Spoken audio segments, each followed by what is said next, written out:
ఓం పార్థాయ ప్రతిబోధితాం భగవతా నారాయణేన స్వయం వ్యాసేన గ్రథితాం పురాణమునినాం మధ్యే మహాభారతం అద్వైతామృతవర్షిణీం భగవతీం అష్టాదశాధ్యాయినీం అంబ త్వామనుసందదామి భగవద్గీతే భవద్వేషిణీం.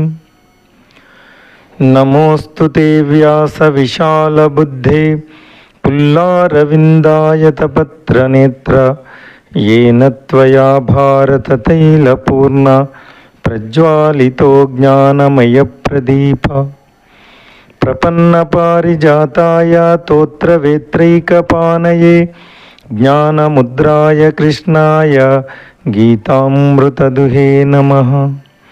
सर्वोपनिषदो गावा दोग्धा गोपालनन्दन पार्थो वत्सः सुधीर्भोक्ता दुग्धं गीतामृतं महत्. वसुदेवसुतं देवं कंसचानूरमर्दनं देवकी परमानन्दं कृष्णं वन्दे जगद्गुरुं. देवकी परमानन्दं कृष्णं वन्दे जगद्गुरुं. దేవకీ పరమానందం కృష్ణం వందే జగద్గురుం. శ్రీకృష్ణ పరబ్రహ్మణే నమః. శ్రీమద్భగవద్గీత 5వ అధ్యాయము కర్మ సన్యాస యోగం 13వ శ్లోకం. సర్వకర్మాణి మనసా సన్యస్యాస్తే సుఖం వశి నవద్వారే పురే దేహి నైవ కుర్వన్న కారయన్. శ్రీకృష్ణుడు ఇలా అంటున్నాడు, ఆత్మ నిగ్రహము వైరాగ్యము ఉన్న జీవాత్మలు తాము దేనికి కర్త కాదని దేనికి కారణము కాదని తెలుసుకొని ఈ యొక్క 9 ద్వారాల నగరంలో సంతోషంగా ఉంటారు. ఈ శరీరాన్ని 9 ద్వారాల నగరంగా అభివర్ణిస్తున్నాడు. నవరంధ్రాలు గల శరీరాన్ని 9 ద్వారాలు గల పట్టణంతో పోల్చుతున్నాడు శ్రీకృష్ణుడు. జీవాత్మ ఆ పట్టణానికి రాజు. దాని పరిపాలన అంతా అహంకారము, బుద్ధి, మనస్సు, ఇంద్రియాలు మరియు జీవశక్తి అనే మంత్రిత్వ శాఖల ద్వారా నడిపించబడతాయి. కాలము మృత్యురూపంలో శరీరాన్ని తీసివేసే వరకు ఈ శరీరంపై రాజ్యపాలన కొనసాగుతుంది. కానీ పాలన కొనసాగుతున్నప్పుడు కూడా జ్ఞానోదయమైన యోగులు తమను తాము శరీరంగా భావించరు. అంతేకాక తమను తాము ఈ శరీరానికి అధిపతులము అనుకోరు.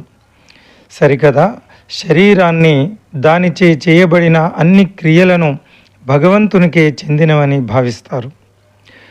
అన్ని కర్మలను మానసికంగా త్యజించి ఇటువంటి జ్ఞానోదయమైన యోగులు సంతోషంగా ఈ శరీరంలో స్థితులై ఉంటారు. దీనినే సాక్షిభావము అంటాం. అంటే తన చుట్టూ జరిగే అన్ని విషయాలకు ఆసక్తిరహిత పరిశీలకుడిగా సాక్షిగా నిలిచిపోవడం. ఈ శ్లోకంలో ఉన్న ఉపమానం శ్వేతాశ్వతర ఉపనిషత్తులో కూడా పేర్కొనబడింది.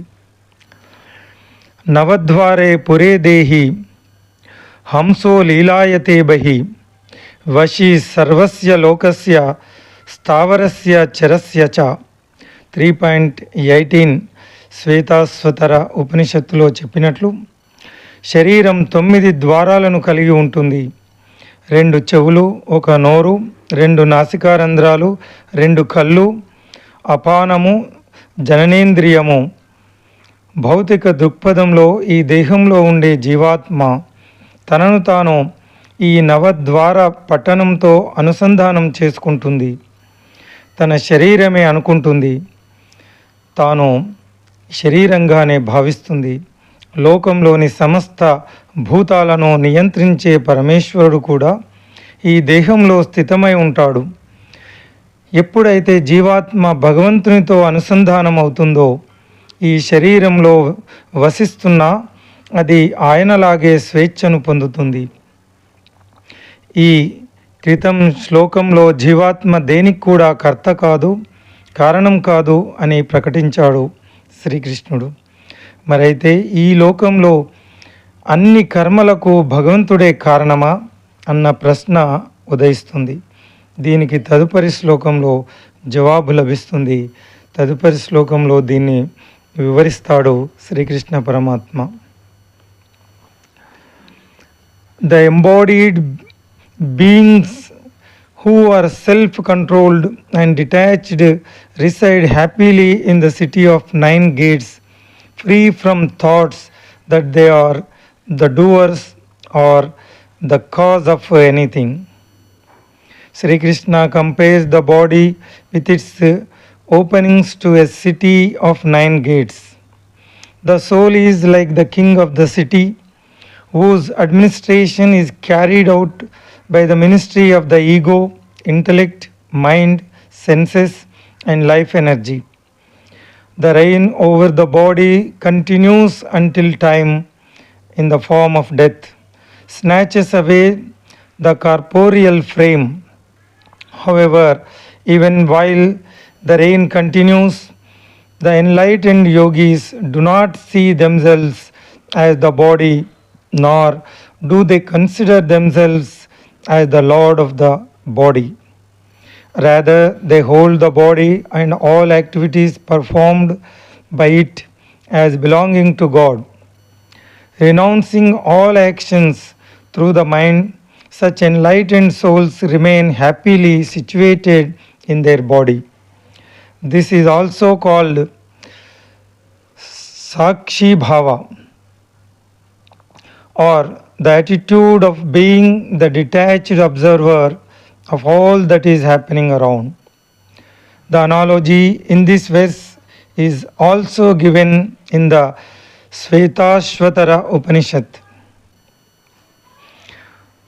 Navadvare pure dehi hanso lelayate bahi